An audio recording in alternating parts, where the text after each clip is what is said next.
आदाब, मुंसिफ टीवी में आपका इस्तकबाल है। उत्तर भारत की खबरों के साथ मैं हूं मोनिस अनवर। देखेंगे तमाम बड़ी खबरें। आगाज हेडलाइंस के साथ। सुर्खियों को पेश करने में ताउन किया है डॉक्टर ऑर्थो ऑयल के साथ साथ डॉक्टर ऑर्थो कैप्सूल्स साथ लेना ना भूलें। राष्ट्रपति द्रौपदी मुर्मू ने वृंदावन में ऑन्कोलॉजी ब्लॉक का किया उद्घाटन। बोली, सेवा, भक्ति और करुणा की धरा है वृंदावन।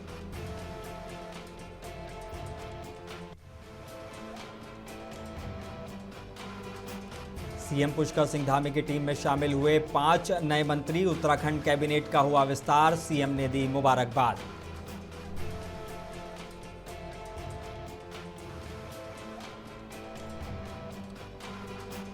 केदारनाथ में फिर शुरू हुई बर्फबारी। बढ़ी ठंड। कपाट खुलने से पहले तैयारियों पर मौसम की बड़ी चुनौती।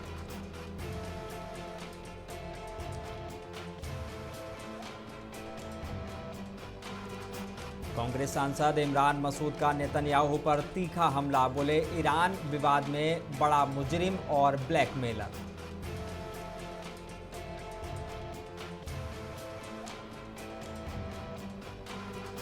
वाराणसी इफ्तार केस में 14 आरोपी बनाए गए। न्यायिक हिरासत में भेजे गए। 23 मार्च को बेल पर सुनवाई। कोर्ट ने मांगी क्रिमिनल हिस्ट्री।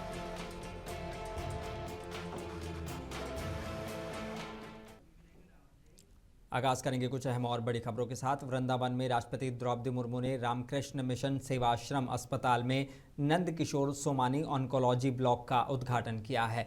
उन्होंने कहा कि इस पावन धरा पर जनसेवा से जुड़ी ऐसी स्वास्थ्य सुविधाओं की शुरुआत करना बेहद संतोषजनक है। राष्ट्रपति ने वृंदावन को आस्था, भक्ति और सेवा का केंद्र बताते हुए कहा कि यहाँ की आध्यात्मिक विरासत पूरी दुनिया को प्रेम और करुणा का संदेश देती है। वृंदावन धाम में रामकृष्ण मिशन सेवाश्रम चैरिटेबल अस्पताल के ऑन्कोलॉजी ब्लॉक का उद्घाटन करके मुझे संतोष महसूस हो रही है। वृंदावन की पावन धरा केवल एक भूभाग नहीं है, बल्कि दिव्यता और भक्ति का जीवंत अनुभव है, जहाँ प्रत्येक कोण कोण में भगवान श्री कृष्ण की लीलाओं की गूंज सुनाई देती है। ये वही पवित्र भूमि है जिसने सदियों से संतों और भक्तों को आध्यात्मिक चेतना प्रदान करती आ रही है। ये पवित्र भूमि निस्वार्थ प्रेम, करुणा और भक्ति के शाश्वत संदेश को देश विदेश में प्रसारित करती रहती है। जन कल्याण के लिए समर्पित एक उत्कृष्ट चिकित्सा केंद्र को इस पावन भूमि पर विकसित करना अत्यंत पुण्य का कार्य है और प्रेरणादायक भी है। रामकृष्ण मिशन आध्यात्मिक चेतना और मानवीय सेवा के संगम का सशक्त प्रतीक है। रामकृष्ण परमहंस की गहन भक्ति एक ऐसे प्रबल धारा को प्रवाहित किया जिसे उनके अनंत शिष्य स्वामी विवेकानंद जी ने मानवता की हित में एक संस्था का रूप भी दिया। उत्तराखंड की राजनीति में जहां पहले आखिरी साल में नेतृत्व बदलने की चर्चा आम रहती थी, वहीं मुख्यमंत्री पुष्कर सिंह धामी ने इस परंपरा को तोड़ते हुए स्थिरता का मजबूत संदेश दिया है। 5वें साल में कैबिनेट विस्तार कर सीएम धामी की सरकार ने साफ कर दिया है कि अब फोकस प्रदर्शन और संतुलन पर है। इस विस्तार में राम सिंह केड़ा, खजान दास, प्रदीप बत्रा, भरत सिंह चौधरी और मदन कौशिक को शामिल किया गया है। ये कदम सिर्फ सियासी नहीं बल्कि संगठन और नेतृत्व में भरोसे का इजहार भी है, जो 2027 की रणनीति की ओर इशारा करता है।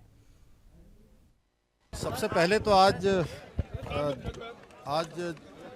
जिन माननीय लोगों को आज मंत्री परिषद का दायित्व आज मिला है, उन सभी को मैं अपनी तरफ से बहुत बधाई देता हूं, शुभकामनाएं देता हूं। और सभी लोग लंबे समय से राजनीतिक क्षेत्र और सामाजिक क्षेत्र में काम करते रहे हैं। सबका दीर्घकालिक अनुभव है। उनके दीर्घकालिक अनुभव का लाभ पूरे प्रदेश को मिलेगा।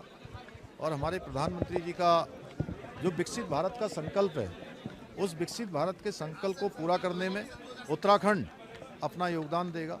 उसमें इन सभी महानुभावों का बड़ा योगदान होगा। और प्रधानमंत्री जी ने जो बाबा केदार के धाम से ये उद्घोष किया था कि ये दशक उत्तराखंड का होगा, तो हम सब इस संकल्प के साथ आगे बढ़ेंगे कि ये दशक उत्तराखंड का हो, उत्तराखंड हर क्षेत्र में आगे बढ़े, उत्तराखंड के जन जन तक विकास पहुँचे, उत्तराखंड के अंतिम छोर में खड़े हुए व्यक्ति को विकास का लाभ मिले, उसको आगे बढ़ने का अवसर मिले।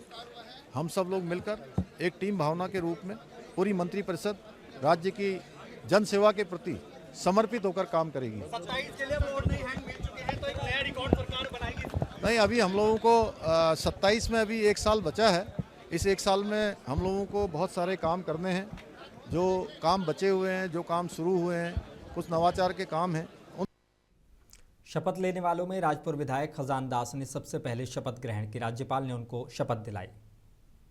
खजान दास ईश्वर की शपथ लेता हूं कि मैं विधि द्वारा स्थापित भारत के संविधान के प्रति सच्ची श्रद्धा और निष्ठा रखूंगा।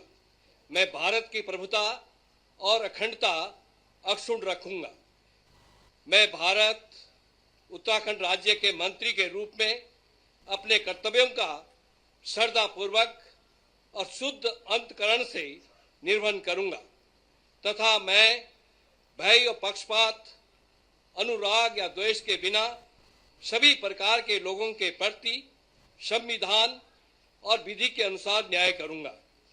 मैं खजान दास ईश्वर की शपथ लेता हूं कि जो विषय उत्तराखंड राज्य के मंत्री के रूप में मेरे विचार के लिए लाया जाएगा अथवा मुझे ज्ञात होगा, उसे किसी व्यक्ति या व्यक्तियों को तब तक के सिवाय जबकि ऐसे मंत्री के रूप में अपने कर्तव्यों के सम्यक निर्वहन के लिए ऐसा करना अपेक्षित हो, मैं प्रत्यक्ष अथवा अप्रत्यक्ष रूप से संसूचित या प्रकट नहीं करूंगा।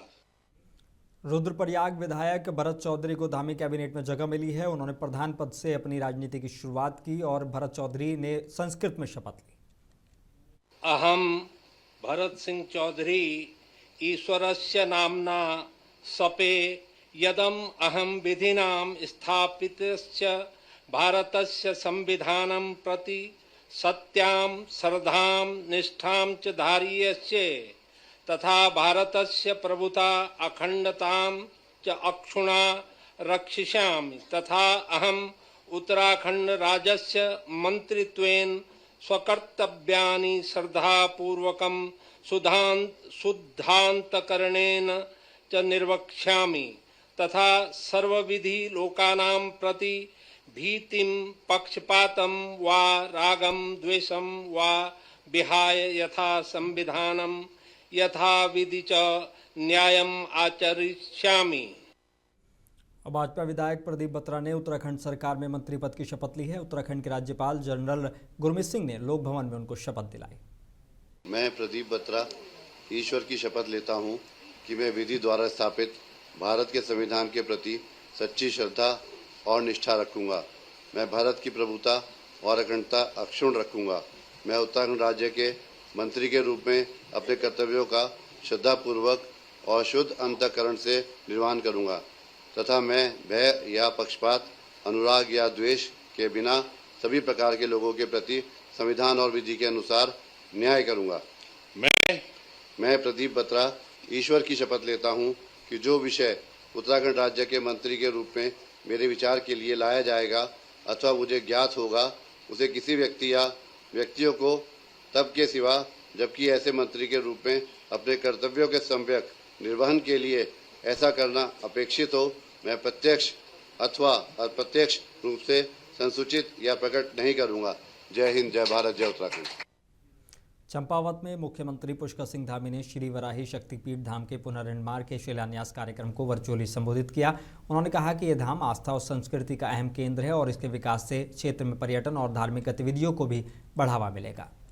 मीडिया के सभी मित्र, स्वयं सहायता समूह, युवक मंगल दल, महिला मंगल दल से आए हुए सभी भाइयों एवं बहनों, मैं सबसे पहले मां वाराही को शीश झुकाकर प्रणाम करता हूं, नमन करता हूं तथा उनकी इस पवित्र भूमि देवीधुरा में उपस्थित सभी माताओं, बहनों, वरिष्ठजनों तथा हमारे सभी युवा साथियों का बड़ी संख्या में यहाँ पधारे हैं, मैं उन सभी का अभिनंदन करता हूं और आप सबको चैत्र नवरात्रि की बधाई देता हूँ, हिंदू नव संवत्सर की बधाई देता हूँ। माँ वाराही से प्रार्थना करता हूँ कि हमारे सभी प्रदेश वासियों पर अपनी कृपा बनाए रखें। भाइयों बहनों, ये चैत्र नवरात्रि का पावन पर्व माँ शक्ति की आराधना का पर्व है। रुद्रप्रयाग के केदारनाथ धाम में फिर से बर्फबारी शुरू हो गई है, जिससे पूरा धाम सफ़ेद चादर में लिपट गया है और ठंड बढ़ गई है। बता दें कि 22 अप्रैल को कपाट खुलने के समय से पहले ये मौसम चुनौती बनता दिख रहा है। भारी बर्फबारी के चलते तैयारियों का काम प्रभावित हो रहा है और टीमें भी रास्ते से लौटने को मजबूर हुई हैं। अगर मौसम ऐसा ही रहा तो यात्रा में श्रद्धालुओं को दिक्कतों का सामना करना पड़ सकता है।